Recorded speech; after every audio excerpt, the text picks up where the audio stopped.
All right, let's get one thing straight right off the top. You've heard the noise. You've seen the headlines screaming about an enemies list. They want you to believe that we, the patriots who are fighting for this country, are somehow creating some nefarious dictatorial hit list. They want to paint us as the bad guys, as the ones trying to silence dissent. It's a classic deep state deflection. And frankly, it's pathetic. But we're not going to let them get away with it. Not today, not ever.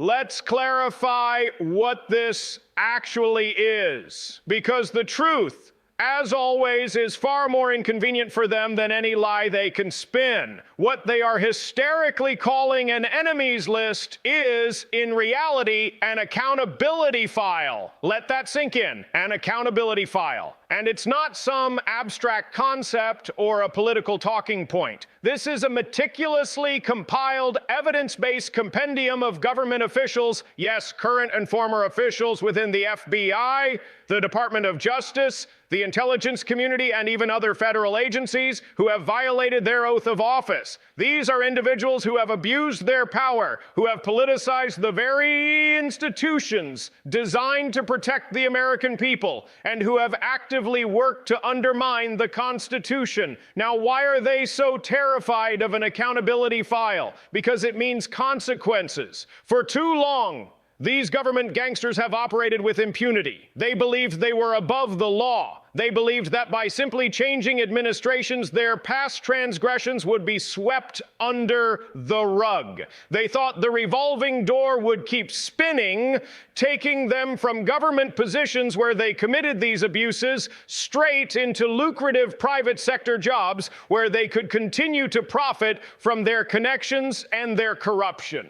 They believed the media, their propaganda arm, would always run cover for them, dismissing any legitimate inquiry as a conspiracy theory or political retaliation. But the game has changed. What we are talking about here is not a political witch hunt. It's a surgical constitutional reassertion of the rule of law. When you weaponize the most powerful law enforcement agency in the world, the FBI, against American citizens, against political opponents, that is not a difference of opinion. That is a crime. When you fabricate evidence, when you lie to a FISA court, when you leak classified information to destroy a political campaign, when you suppress information that is vital to the American public's understanding of their own government, those are not just mistakes. Those are deliberate acts of malice and sedition perpetrated by individuals who betrayed the trust placed in them by the American people. And these aren't just names on a piece of paper. Each entry in this accountability file is backed by evidence. We're talking about internal memos, emails, text messages, deposition testimonies, declassified documents that I personally fought to release, and sworn affidavits. This isn't speculation. This is hard evidence gathered through years of diligent work by patriots inside and outside the government. We've been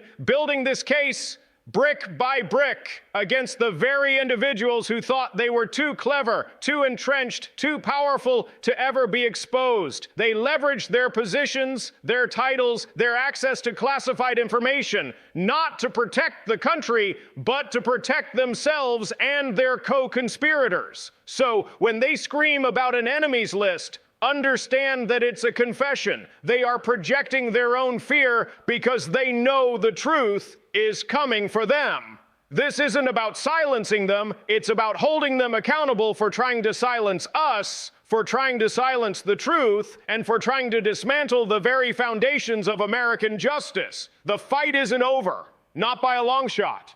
They call it the Department of Justice, but for years it has operated as the Department of Political Prosecution. This isn't rhetoric. This is a fact backed up by documented institutional abuse. I've been inside these agencies. I've seen the paper trail, and the deeper you dig, the clearer the picture becomes. The deep state didn't just politicize investigations. They perfected the mechanism of malice, ensuring no one would be held accountable for targeting American citizens. The average person thinks DOJ corruption looks like a backroom deal. It doesn't. It looks like a perfectly drafted memo, stamped with the right security clearance that gives cover to a lie. It looks like a slow walk of documents that ensures the truth won't be revealed until after the next election cycle. It is bureaucratic warfare, and the leadership of the FBI and DOJ have turned it into an art form.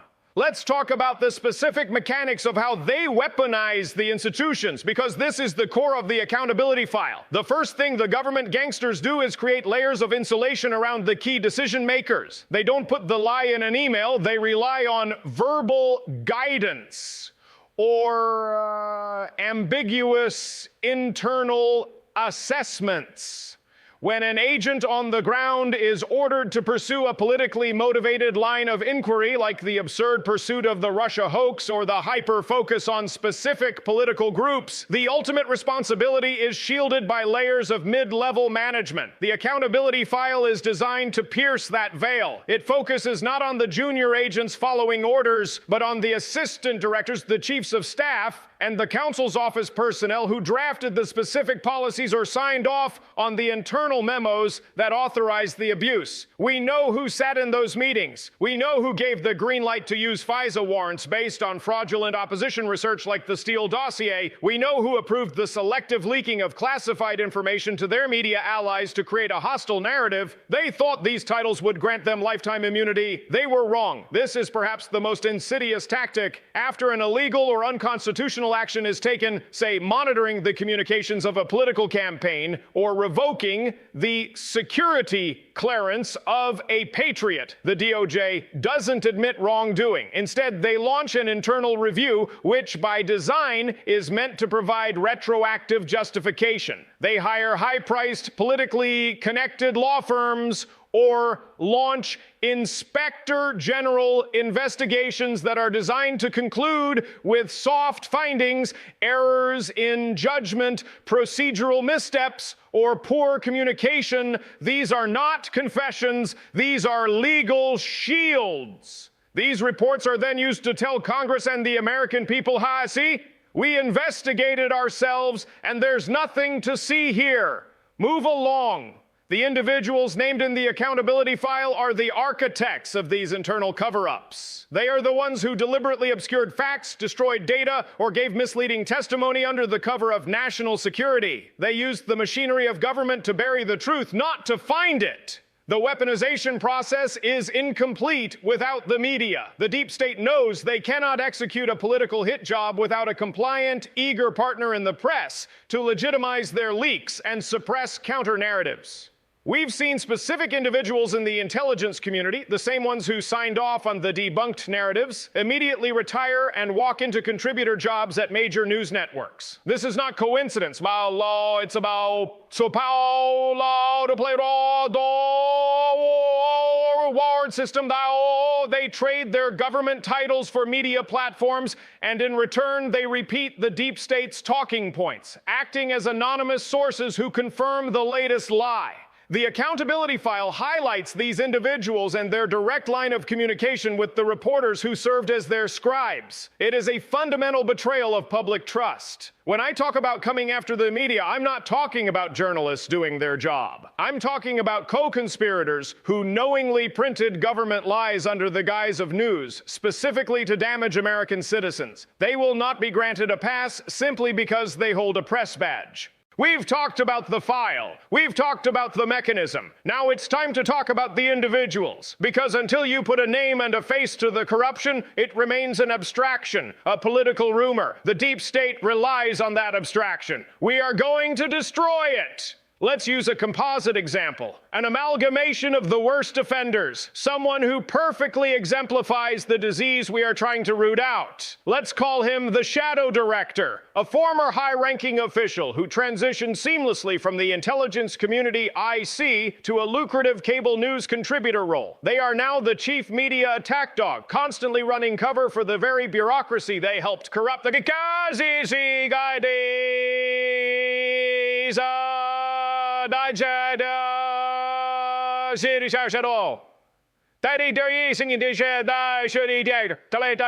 Abuse of clearance and disinformation. The shadow director's tenure wasn't marked by failure. It was marked by a deliberate series of targeted operations against a political movement. His inclusion in the accountability file is based on 3 specific documented abuses. 1, the weaponization of the intelligence assessment. You need to understand how the IC provides political cover. It's not through a direct order to spy, it's through the subtle corruption of an intelligence assessment. The shadow director oversaw the drafting of a crucial intelligence report that became the foundation for the entire, now debunked, Russia hoax narrative. I know what was in the raw intelligence, and I know what ended up in the final sanitized report given to the public. The crime. The raw intelligence contained dissenting views and explicit warnings that the key source material, the Steele dossier, was politically funded opposition research and almost certainly contained fabrications. The omission, the shadow director deliberately ensured that these dissenting views and warnings were removed from the final assessment delivered to Congress and the president. This sanitized report then became the official government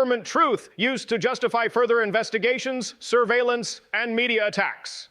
The proof. The accountability file contains the internal memo, which I have seen and fought to release, where the shadow director's office received the counterintelligence warnings and issued a direct order to bury the caveats. That is not a procedural error. That is premeditated fraud against the American people.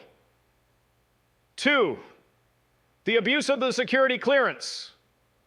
This individual retired, not in disgrace, but with a full government pension and the continued privilege of their high-level security clearance. The crime, they immediately walked into a high-paying television job. While on air, they repeatedly made explosive claims about ongoing national security issues, always framing the government's political opposition as a threat to national security. Here is the key. They were not reporting based on public information. They were using their continued access and knowledge of highly sensitive, compartmented information they acquired while in government service to validate their partisan attacks. They essentially used their old clearance as a political weapon in the private sector. The hypocrisy. Every time a patriot seeks to expose government wrongdoing, they scream about protecting classified information. But when the shadow director uses classified insights to mislead the public and attack political rivals, they call it expert analysis. The accountability file shows a clear record of this individual engaging in the very behavior, leaking and politicizing classified data they claim to oppose. 3, the grand jury evasion and institutional cover. When Congress or investigators finally came calling, how did the shadow director handle it? Through institutional stonewalling enabled by the very DOJ he helped corrupt. The method, he invoked high-level executive privilege and complex bureaucratic excuses. When compelled to testify, his answers were often limited to, "I do not recall," a tactic of evasion designed to survive judicial scrutiny but completely obstruct the truth. The result, the DOJ, under their control, ensured that the investigations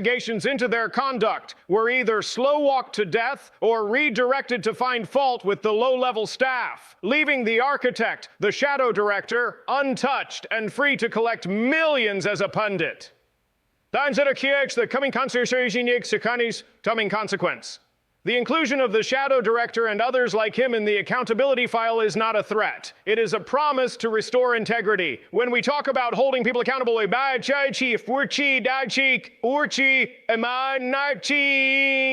stripping security clearances.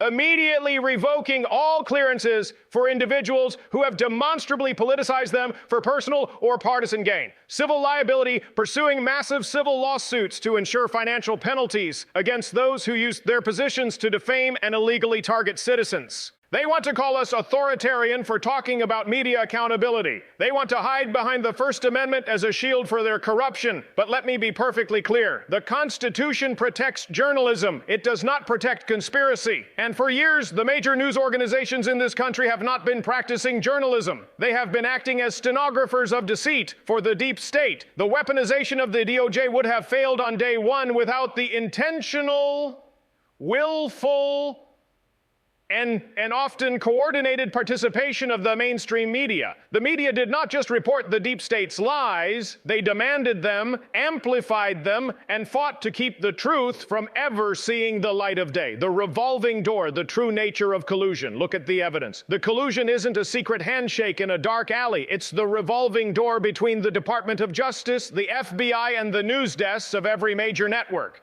The pipeline.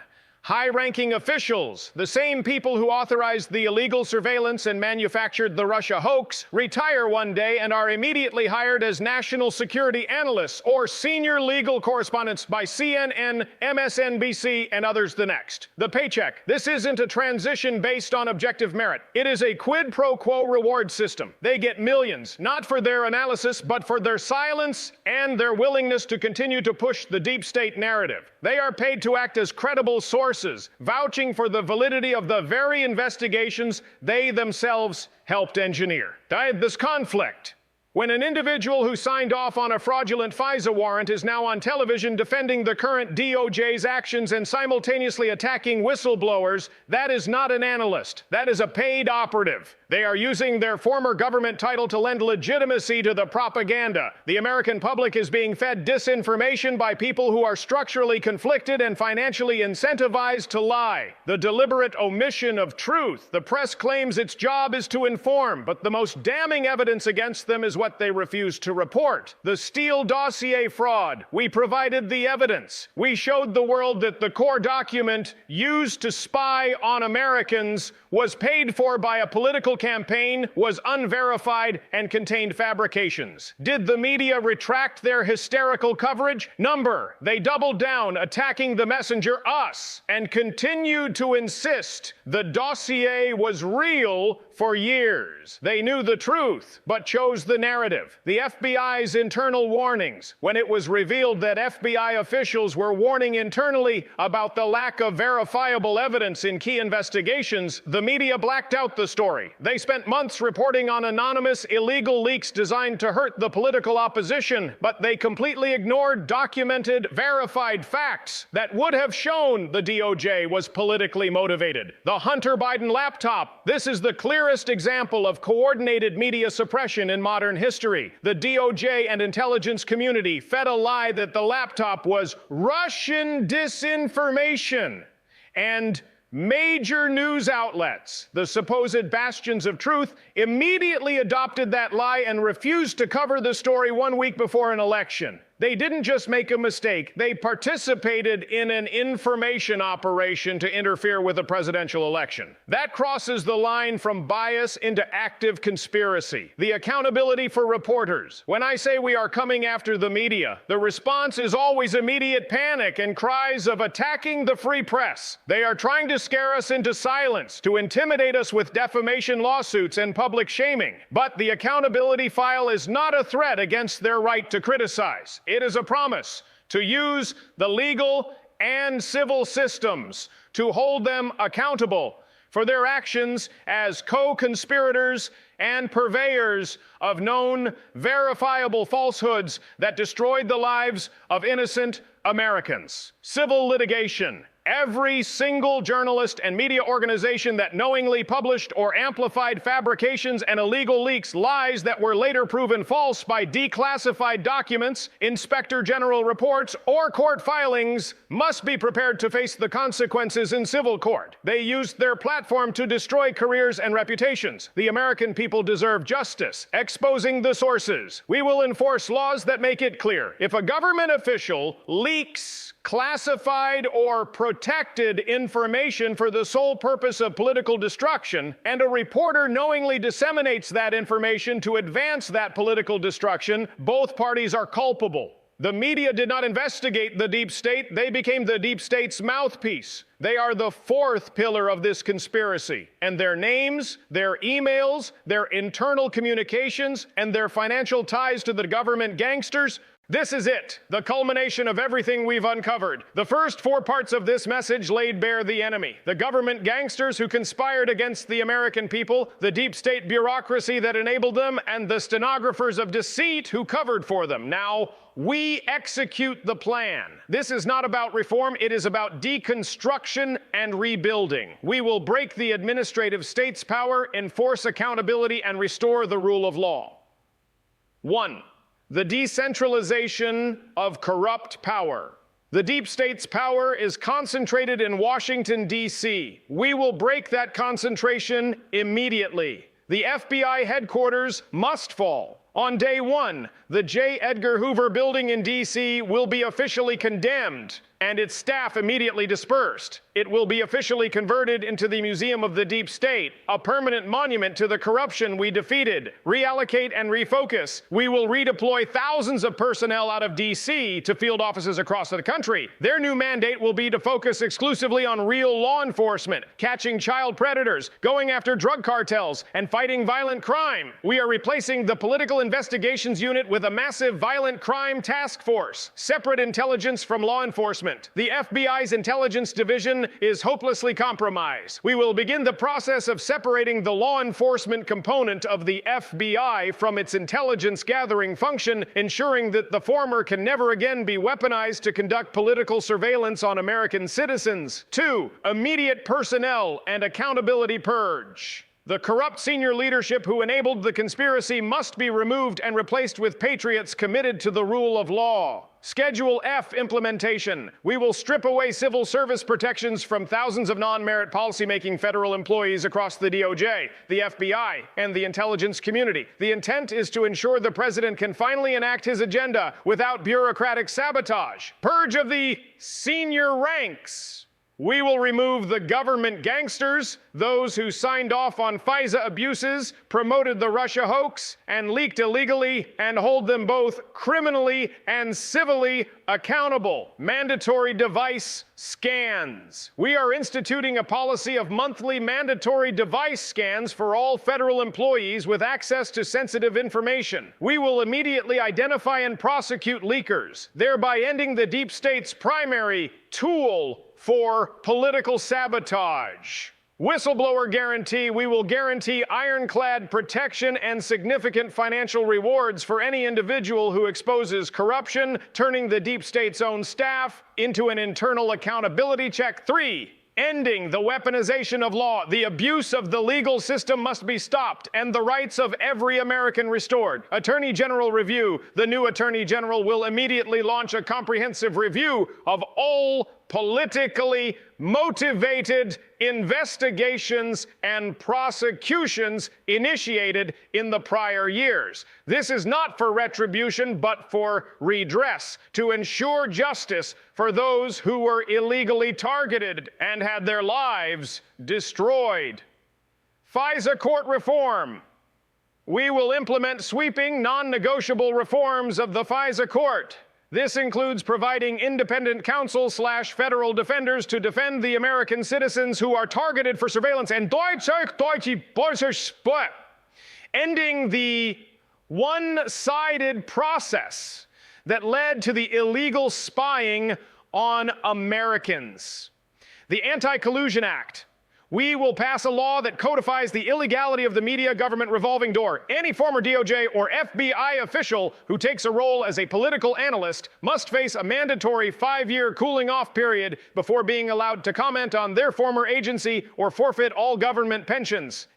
This is the end of their game.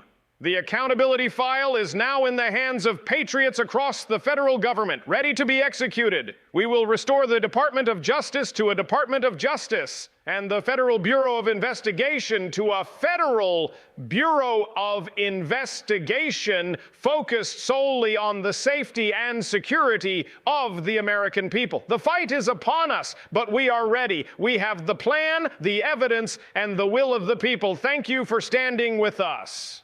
The work to save our country is just beginning. We will not stop until every single government gangster has been brought to justice. And finally, make sure you are subscribed to all our channels and ready for the next phase of this movement. The truth is coming, and you need to be here to witness it.